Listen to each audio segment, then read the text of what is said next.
Hi guys, welcome to a new video. My name is Marcel and I'm a dental medicine student at the Medical University of Sofia in my 5th year of education, and today I'm with Annika. She's also a dentistry student at the Medical University of Sofia in Bulgaria, and today we're going to talk about the exams and how the exams are structured, how actually the procedures are at the Medical University of Sofia, and we also talk about how hard it is to actually pass the exams and if it's possible for anyone to actually pass them, and well, how many students actually get through the year successfully, how many people fail, and what the reasons are for failure at the Medical University of Sofia.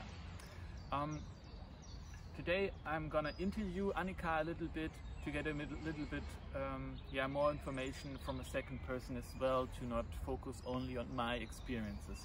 Annika, which year are you now, and maybe explain a little bit about your situation and the reason you are at this university, just to introduce you for the followers on YouTube. Yeah, so my name is Annika and I'm 21 years old, and I'm currently in the 2nd year at the MU Sofia. And yes, I'm from Frankfurt, and I decided to go to Bulgaria because it's really competitive to get into med or dental school in Germany. It's like basically impossible. So a lot of Germans go abroad to Eastern European countries, and I decided to go to Bulgaria. Yeah, just like me actually. How is it? How have your exams been, and how do exams usually look like? So what I really like about this university is that most of the exams, like all of them basically, are oral.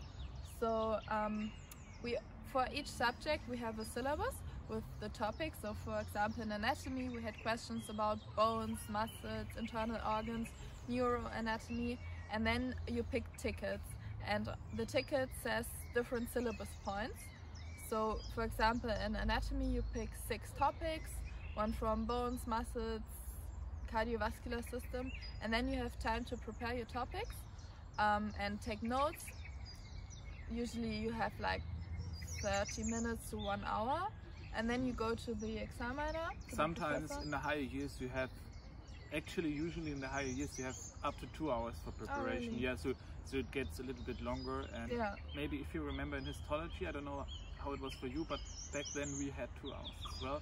So yeah, it can be longer as well. You have usually time is not a problem. I only had one exam so far. It was a multiple choice test, and it was an exceptional exam that you could repeat much more often. And there was a time limit of just 45 minutes. And besides that, usually I never had time issues, which back then in high school I often had. So this is usually not a problem. Yeah, never had time issues. Yeah, and then when you finished, you can raise your hand. Like, it depends on the subject. Sometimes the teacher picks you and says you're the first one, but usually you can just raise your hand and tell them you're finished, and then they will start examining you. And then it also kind of depends on the professor. Some tell you to explain yourself and explain the topics. Others read your notes and then start asking questions. It always depends, but I really prefer the oral exams because like, when you're unsure about one of the topics, the teacher can ask questions or can go to the next topic, and they always give you a chance to give you the 3. So in Bulgaria you have to get a 3 to pass. Yeah, when I was in Germany and I was getting informed about studying dentistry in Bulgaria, I was really scared about the oral exams, because in Germany exams were pretty it's very structured, and it's according to the system to 100%. So they don't care if you have a bad day, they don't care if you actually know your stuff, but maybe there's something bothering you, maybe time, maybe some other parts of the procedures. Everything is very anonymous, and it's not the people don't look on your individual case, they look just on the numbers, let's say, on the facts, and not so much on what your actual knowledge looks like. And in Bulgaria, I thought when it's oral it's gonna be even worse, but in fact it's really great, because through the oral procedure the professors can check, does this person understand what he studied or she studied, does this person actually study, or is this person just lucky with the questions? So actually, if you put in your effort, if you study 2 hours a day, or let's say 1 hour a day during the semester, and then full time, let's say 8 hours, 6 days per week in the exam session, then you're gonna be completely fine no matter what happens. Yeah, it's not about luck, about picking the right multiple choice questions or anything. It's about the effort that you put in, and this is like, I would say 60% of your success, that the professors see this person studied the amount that he or she should study, and the rest is like how much you actually understood. So it's very helpful to have oral exams, and it's much better than in Germany than what I'm used to, because the multiple choice exams, they can be so unfair in my opinion, and sometimes you're just stressed. And this in multiple choice, it's so important to have a clear focus, to be in a top form. And in the oral exams, the professor can also release a little bit of pressure or add a little bit of pressure. So usually the examiners are on your side. They want you to say the right things so they can pass you, and they are happy. It's not like that they're gonna try to fail you. And this is very helpful for you as well. So actually, my experience so far is that you can fully focus on getting a good education, study the things you need in order to become a good doctor, and not worry about specifics of exam procedures or anything, because everything is fair. At least that's my perspective, what exams are concerned. So can you explain maybe one typical exam, like the anatomy exam, which is like one of the most important in the preclinical part of the program? Can you explain in detail about procedures maybe for people, so they have a clear idea of what the exam exactly looks like? Yeah, the anatomy exam is one of the biggest. I think it is the biggest and longest exam. It's for the medical students after second year, and for the dental students after the third semester. So I just had my anatomy exam, and it's split into 4 parts. The first part is a multiple choice test, but that one was really easy, just 20 multiple choice questions, and that wasn't that important for the final result.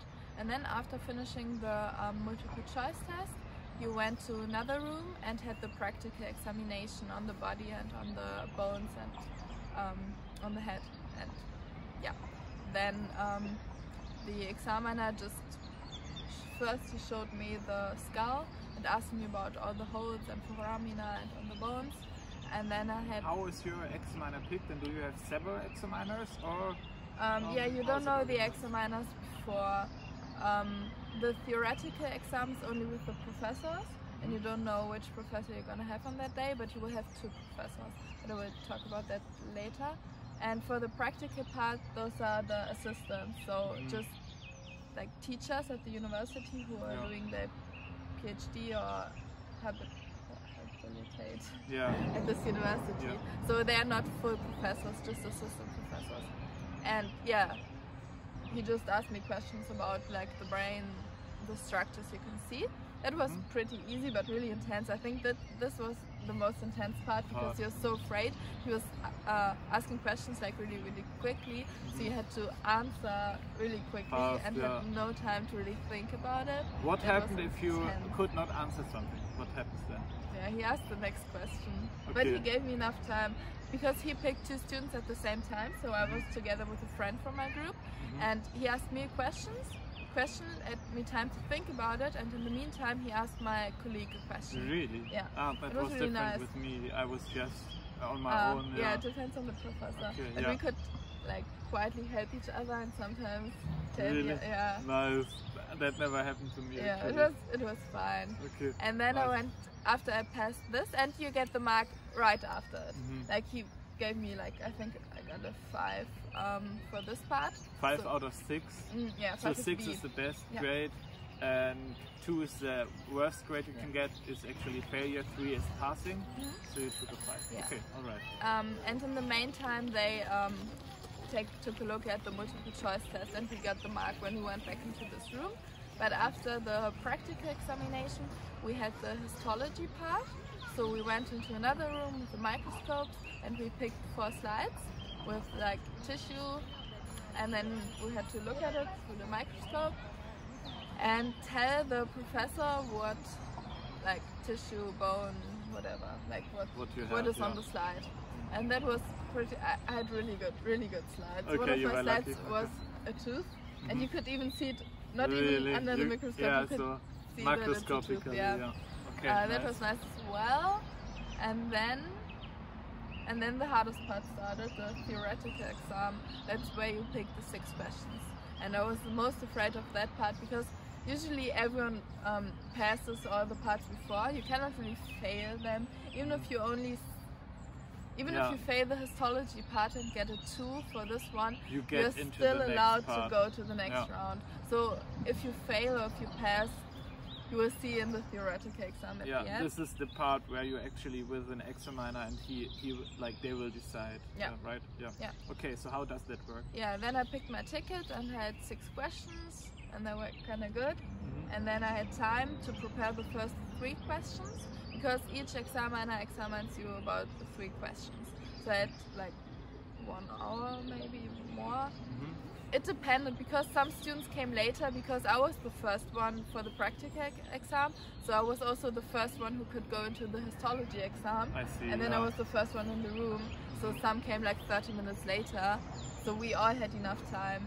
And then I finished my first 3 questions, went to the first examiner, and she, like, I had really good topics and I studied so much for anatomy. So I knew, when I picked my topics, I knew I was fine. So she gave me 6, 6, 6 for all 3 questions. And then I had some more time to prepare number 5, 4, 5 and 6. And I knew that the first examiner, she was the strict one, and the second one was Professor Jelev, and he's like really nice. Yeah, he's one of the best. Yeah, I knew I would pass. So I prepared the last tickets, went to him, and he didn't ask me a lot of questions. Like the second part took like 2 minutes. Really? Perfect. Yeah. And nice. then, I passed. Perfect. Okay, cool.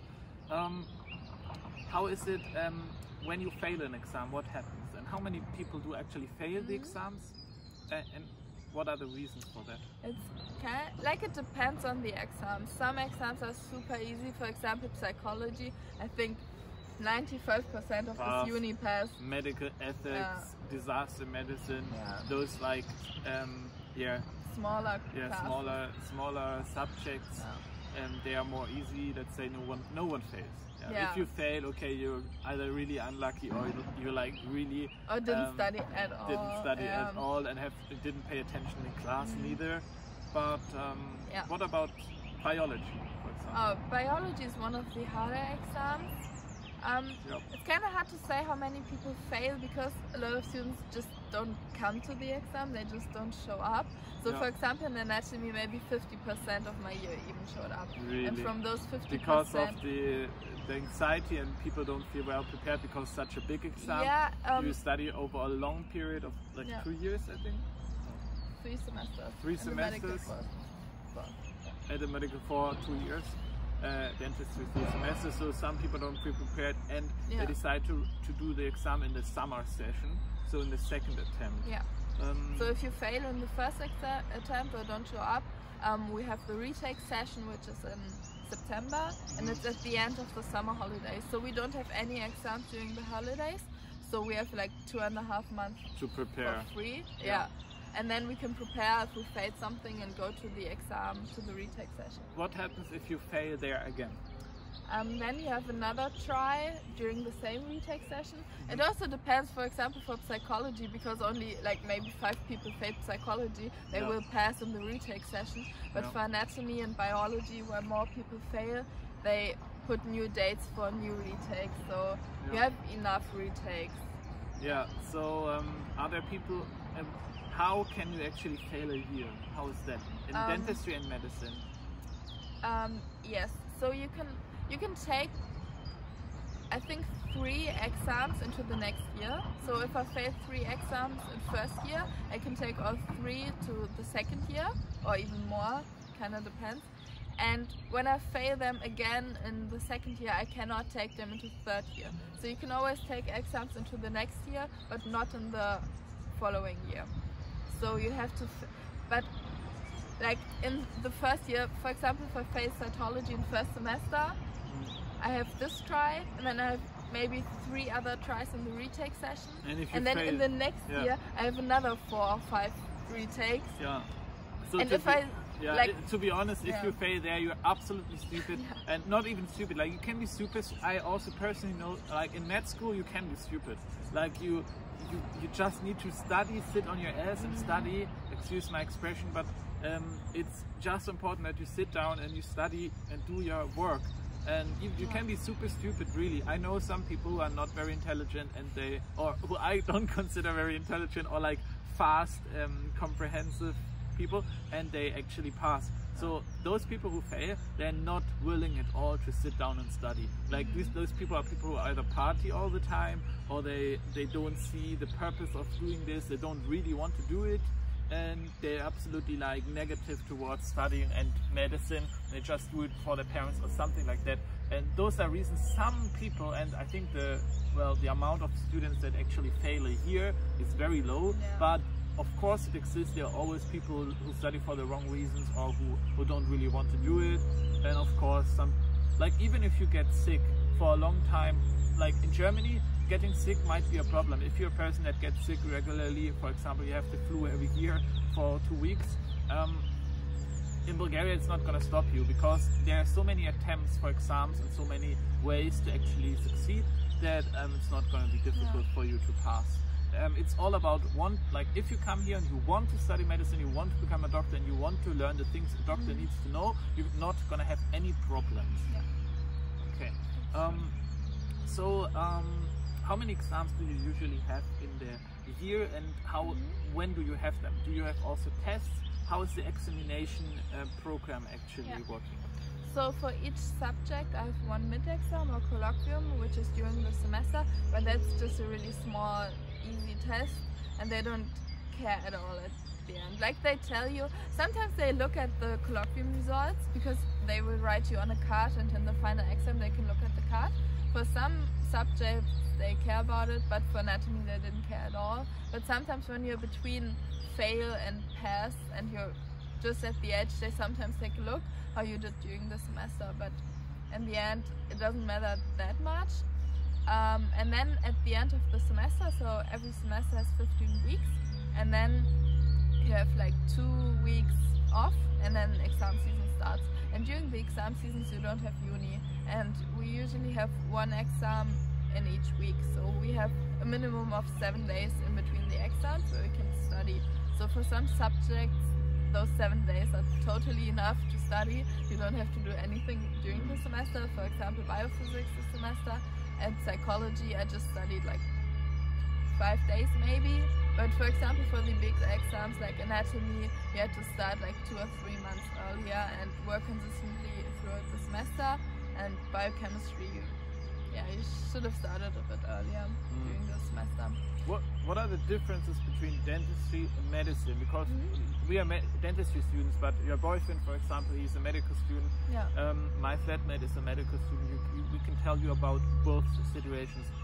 In dentistry, obviously, you have practical examinations as well, because we have also dental technician work that we actually have integrated in our program. So how does that work? So basically, the first 2 years are pretty much the same in dentistry and medicine. So we have all the classes the medical students have as well, but we have on top the dental classes. So we had dental materials, where we learned about like different materials to take, like impressions and all that kind of stuff. And then we have prosthetics, where we do the dental technician stuff, where we learn how to do a crown, like a metal crown, or like a metal bridge, or a full prosthesis, half prosthesis, all that kind of stuff. And since this semester I also full denture, partial denture, you're thinking in the Bulgarian terms, yes. And this semester I started with conservative, where we learn on models and like fake teeth, how to do caries preparations. So the medical students have less classes.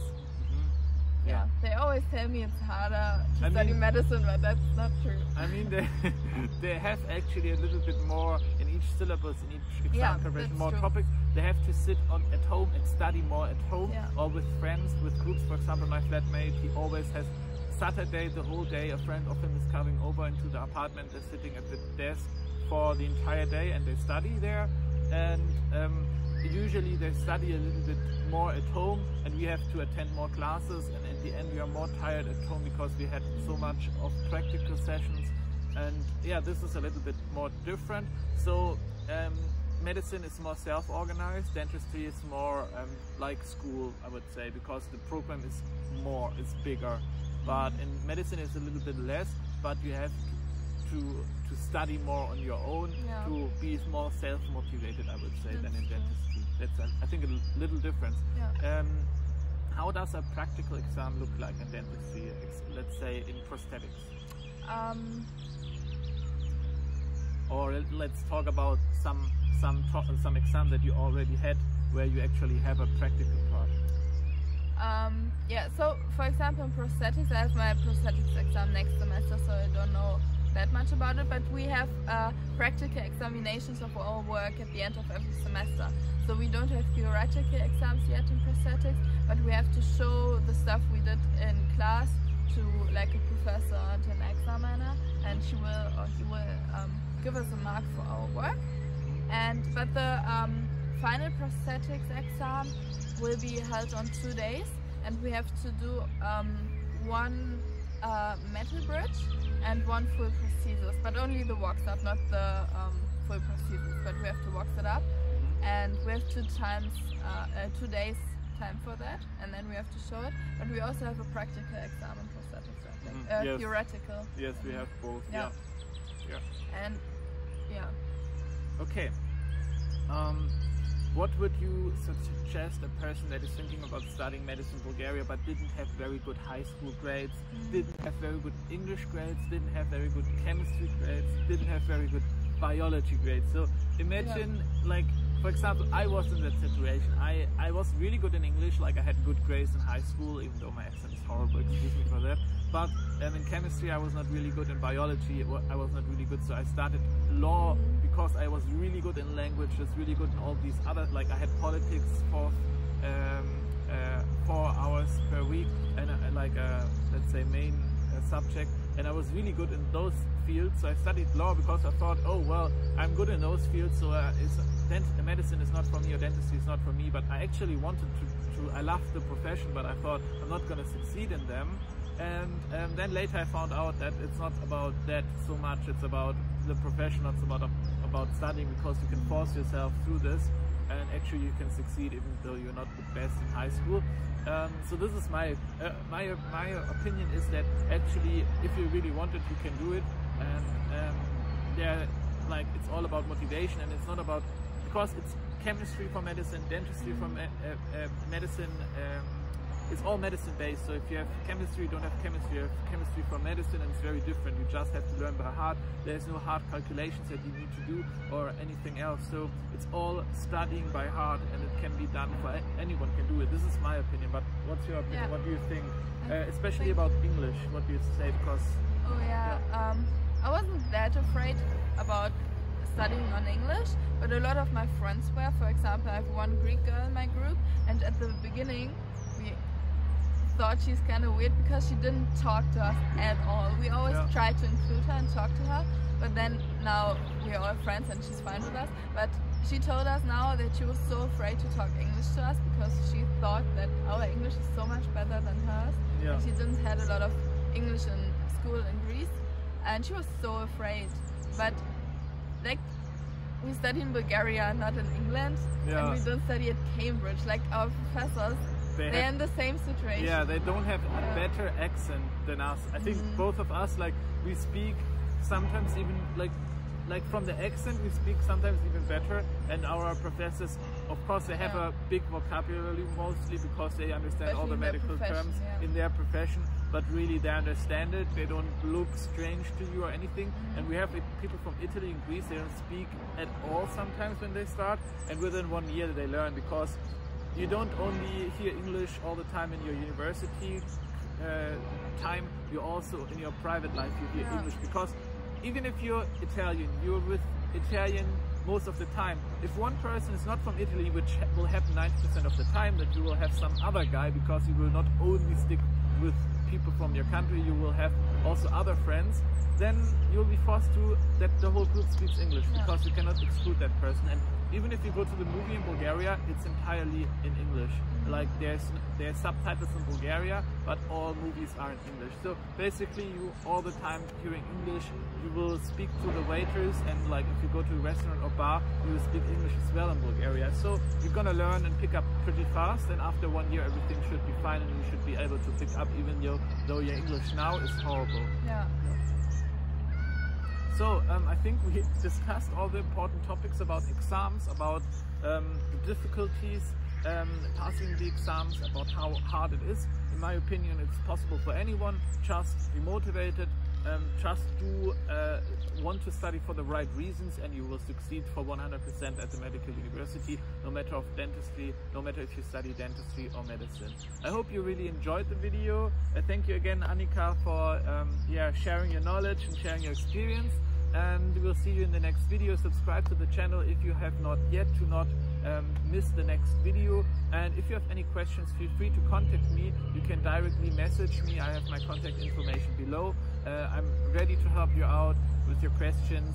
Sometimes I'm not gonna answer so fast because I might have exams or I might study, but I will answer to anyone. See you in the next video. Yours, Marcel and Annika. Bye bye.